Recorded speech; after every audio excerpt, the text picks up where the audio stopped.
Hi guys, welcome to our channel explain world. हम यहाँ पे लाते हैं हॉलीवुड मूवीज की हिंदी एक्सप्लेनेशन। तो इस बार हम लाएंगे बहुत ही स्वीट, रोमांटिक और इमोशनल स्टोरी जिसका नाम है life as we know it. ये मूवी 2010 में रिलीज हुई रोमांस कॉमेडी मूवी है। इसे IMDb ने 6.5 की रेटिंग दी है। इसे Amazon.in ने 4.6 दिए हैं 5 में से। इसे 91% लोगों ने लाइक किया है, जो कि बहुत ही बड़ा नंबर है। इसके डायरेक्टर थे क्रेग बेनाल्टी। 38 मिलियन के बजट में बनी इस मूवी का बॉक्स ऑफिस कलेक्शन था $105.7 मिलियन का। इस इंटरेस्टिंग मूवी की अमेजिंग कास्ट है। जॉश डुहैमल जिन्होंने रोल प्ले किया एरिक मैसर का, कैथरीन हीगी ने रोल प्ले किया हॉली ब्रैंसन का, जॉश लूकस ने रोल प्ले किया डॉक्टर सैम का और सारा बर्न्स ने रोल प्ले किया जेनी ग्रूफ का। मलिसा मैकार्टी ने रोल प्ले किया डीडी का। और भी कई इंटरेस्टिंग कैरेक्टर्स हैं इस मूवी में। कहानी बहुत ही ज्यादा मजेदार होने वाली है, तो प्लीज ध्यान देना। स्टोरी की शुरुआत से पहले चैनल को सब्सक्राइब कर दें, वीडियो पसंद आए तो लाइक कर देना और फीडबैक के लिए कमेंट बॉक्स तो है ही। So now let's begin the story. कहानी की शुरुआत हॉली ब्रैंसन नाम की एक लड़की से होती है। हॉली अटलांटा शहर में एक छोटी बेकरी की ओनर है। आज रात वो रेडी हो रही है डेट पर जाने के लिए, जो उसके बेस्ट फ्रेंड्स ने सेट की है। कुछ ही देर बाद वहां एरिक मैसर आ जाता है। एरिक का पहला लुक हॉली को कुछ ज्यादा खास इंप्रेसिव नहीं लगता। हॉली एरिक से पूछती है कि हम कहाँ जा रहे हैं। एरिक कहता है कि मुझे नहीं पता। फिर एरिक हॉली को अपनी बाइक पर बैठने के लिए कहता है। हॉली कहती है कि अगर मैं बाइक पर बैठूंगी तो मेरा सारा मेकअप खराब हो जाएगा। फिर हॉली बड़े साइज के एरिक को अपनी छोटी सी कार में बुलाती है। एरिक हॉली के सामने ही किसी दूसरी लड़की से फोन पर बात करता है। इसके बाद हॉली सीरियस होकर कहती है कि हमें ये करने की जरूरत नहीं है। एरिक कहता है ठीक है। फिर वो वहां से जाने लगता है। हॉली कहती है कि हमारे म्यूचुअल फ्रेंड्स ने ये डेट सेटअप की है और तुम इसे लेकर बिल्कुल भी सीरियस नहीं हो। एरिक कहता है कि मुझे कहीं और भी जाना है, फालतू चीज़ों के लिए मेरे पास टाइम नहीं है। इसी बात पर दोनों की बहस हो जाती है। उन दोनों की ये डेट अच्छी नहीं जाती और वो दोनों एक दूसरे को हेट करने लग जाते हैं। कुछ ही समय बाद इन दोनों के बेस्ट फ्रेंड्स एलिसन और पीटर शादी कर लेते हैं। उनके हर ओकेजन पर ये दोनों उनके साथ रहते हैं। एरिक हर बार हॉली को परेशान करता है। देखते ही देखते पीटर और एलिसन के घर एक प्यारी बेबी गर्ल जन्म लेती है, जिसका नाम ये सोफी रखते हैं। इसके बाद पीटर और एलिसन सोफी की फर्स्ट बर्थडे पार्टी अपने घर पर ऑर्गेनाइज करते हैं। हॉली और एरिक उनकी हेल्प कर रहे होते हैं। तभी पीटर और एलिसन उन्हें हर चीज के लिए थैंक्स कहते हैं जो उन्होंने उनके लिए की है। फिर एलिसन सोफी के लिए एक बेबी सिटर को बुलाती है, जिसका नाम एमी होता है। ये लड़की बहुत ही ज्यादा समझदार है। ये सोफी को थोड़ी ही देर में चुप करा सकती है। फिर धीरे धीरे पार्टी में आसपास के पड़ोसी आना शुरू करते हैं। उन सभी में सबसे ज्यादा फनी और इंटरेस्टिंग पड़ोसी डीडी और उसका हस्बैंड स्कॉट होते हैं। डीडी हॉली की बेकिंग स्किल्स और उसकी स्वीट्स की तारीफ करती है। डीडी हॉली से पूछती है कि क्या तुम्हारा कोई बॉयफ्रेंड है। हॉली कहती नहीं, मैं सिंगल हूँ। एरिक भी बाहर सभी पड़ोसियों से मिल रहा होता है। फिर हॉली सोफी का बर्थडे केक लाती है। केक कटिंग के बाद पीटर सोफी की फोटो उसके गॉड पेरेंट्स के साथ क्लिक करता है और सोफी के गॉड पेरेंट्स एरिक और हॉली हैं। दोनों सोफी के साथ बड़े ही खुश नजर आते हैं। कहानी में आगे स्प्रिंग सीजन आ जाता है। हॉली अपनी बेकरी को और बड़ा और बेहतर करने की तरफ बढ़ रही होती है। उसका एक सैम नाम के शख्स पर क्रश है, जो रोज उसकी बेकरी में आता है। एक दिन सैम हॉली से बात करके अपना कार्ड बेकरी के लकी ड्रॉ जार में डाल के चला जाता है। उस जार में ऑलरेडी बहुत सारे सैम नाम के कार्ड्स होते हैं। एरिक भी अपनी लाइफ को मजे से जी रहा है। वो एक टीवी टेक्निकल स्पोर्ट्स डायरेक्टर है अटलांटा हॉक्स के लिए। उसका सपना है कि स्पोर्ट्स टेलीविजन इंडस्ट्री में एक फेमस डायरेक्टर बनना। कहानी में आगे हम देखते हैं कि हॉली सभी सैम नाम के लोगों को कॉल लगाकर अपने क्रश सैम को ढूंढ रही है। तभी उसे पुलिस स्टेशन से कॉल आता है। वो तुरंत वहां जाती है। ऑफिसर यंग उसे बताते हैं कि पीटर और एलिसन की एक कार क्रैश में डेथ हो गई है। हॉली ये सुनकर बहुत ही ज्यादा सैड हो जाती है। फिर हॉली सोफी के बारे में पूछती है। ऑफिसर बताते हैं कि सोफी चाइल्ड प्रोटेक्टिव सर्विसेज के पास है। वही ऐसे केसेस में अनाथ बच्चों को अपने पास रखते हैं। थोड़ी देर बाद वहां एरिक भी आ जाता है। फिर दोनों रोने लग जाते हैं। इसके बाद दोनों पीटर और एलिसन के घर आते हैं। वहां पूरी रात वो लोग सो नहीं पाते। सुबह चाइल्ड प्रोटेक्टिव सर्विसेज से उनके पास एक लॉयर आता है। उस लॉयर से उन्हें एक शॉकिंग खबर पता चलती है। वो खबर होती है कि पीटर और एलिसन ने गार्जियनशिप एग्रीमेंट में उनका नाम लिखा है। ये जानकर एरिक और हॉली लॉयर से कहते हैं कि उन्होंने ऐसा क्यों किया। उन्हें तो पता था कि हम एक दूसरे को हेट करते हैं। लॉयर कहता है कि अगर तुम्हें ये एग्रीमेंट मंजूर नहीं है तो तुम मना कर सकते हो। कुछ और ऑप्शन भी है, पर ये एक नाजुक फैसला होगा क्योंकि ये सोफी की पूरी लाइफ का सवाल है। ये सुनकर एरिक और हॉली बहुत ही ज़्यादा टेंशन में आ जाते हैं। थोड़ा सोचने के बाद दोनों लॉयर से ऑप्शंस के बारे में पूछते हैं। तब वो बताता है कि आप दोनों सोफी की अथॉरिटी उसके पेरेंट्स के कजिन्स या सोफी के ग्रैंड पेरेंट्स को दे सकते हो और इसका फैसला कोर्ट में होगा। आप दोनों इसी घर में शिफ्ट हो जाए, सोफी के लिए बहुत ही ज़्यादा अच्छा होगा। इसके बाद दोनों ऑर्फनेज जाते हैं और वहाँ से गवर्नमेंट वेरिफिकेशन होने के बाद सोफी से मिल पाते हैं।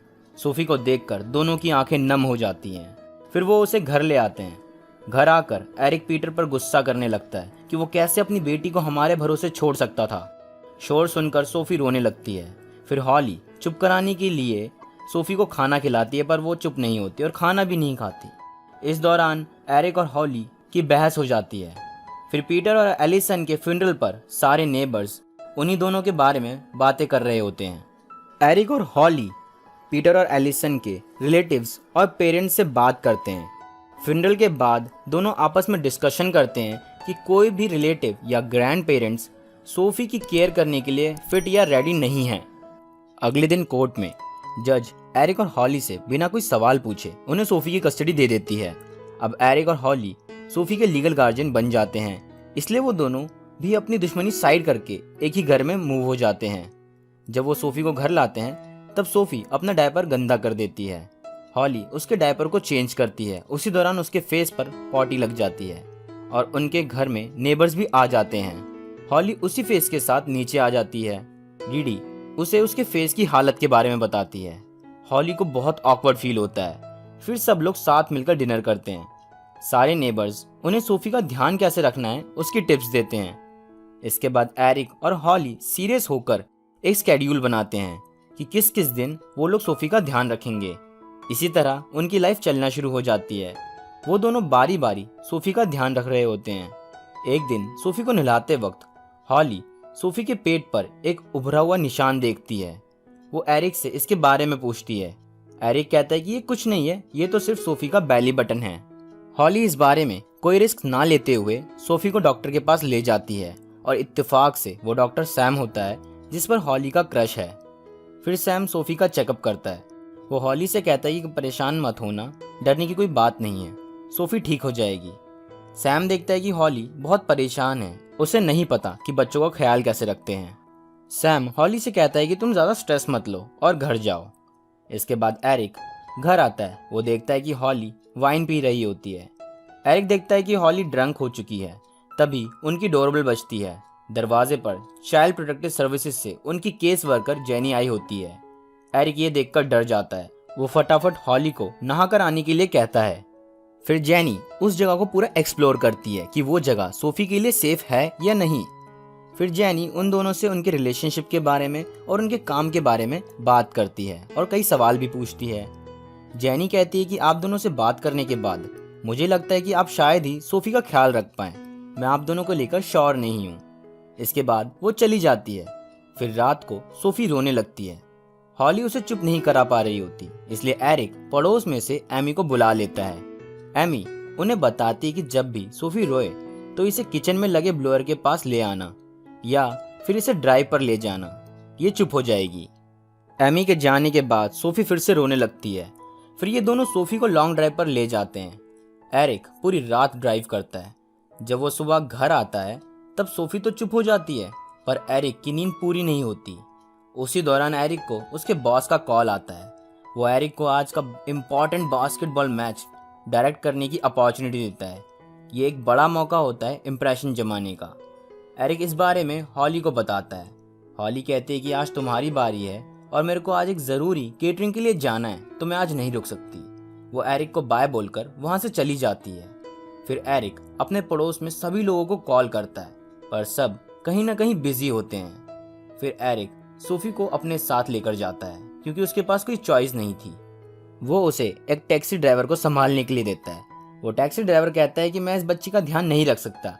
एरिक उसे पैसों का लालच देता है, लेकिन वो ड्राइवर कहता है कि मुझे आज का बास्केटबॉल मैच रिकॉर्डिंग बूथ के अंदर से देखना है। फिर एरिक उस ड्राइवर और सोफी को बूथ में ले आता है, जहाँ तब एक गड़बड़ हो जाती है।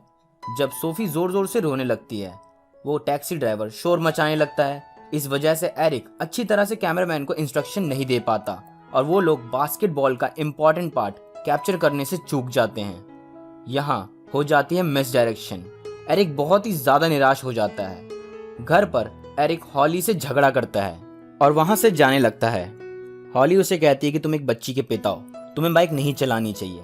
एरिक गुस्से में कहता है कि वो मेरी बच्ची नहीं है, वो पीटर की बेटी है। फिर वो अपनी बाइक लेकर चला जाता है। एरिक बाहर जाकर खूब रोता है। फिर वो घर आकर हॉली से कहता है कि जब मैं 17 साल का था तब मेरी बैक टूट गई थी। उस समय पीटर मेरे साथ रहा, उसने मेरा ठीक होने तक साथ दिया और आज मेरी बारी है। उसने मुझे एक जिम्मेदारी दी है तो मैं ऐसे भाग नहीं सकता। इसी तरह हॉली और एरिक अपना झगड़ा खत्म करते हैं। फिर सोफी के साथ खुशी से रहते हुए समर सीजन आ जाता है। नेबर्स भी इन्हें पसंद करते हैं। अब ये दोनों अपने काम के साथ साथ सोफी का ध्यान रखने के यूज्ड टू हो गए हैं। एक दिन सोफी अपने पैरों पर खड़ी हो जाती है। एरिक हॉली को बुलाता है पर हॉली के आने तक वो गिर जाती है। फिर धीरे धीरे ये सोफी को चलना सिखाते हैं। कुछ दिनों में तो वो घर में भागने भी लगती है। अब सोफी हॉली के हाथ का बना खाना भी खा लेती है। इस बात से हॉली बहुत खुश होती है। फिर एक दिन स्टोर में शॉपिंग करने के दौरान हॉली को सैम मिलता है। वो सैम को एरिक से इंट्रोड्यूस कराती है। सैम हॉली से डेट के लिए पूछता है।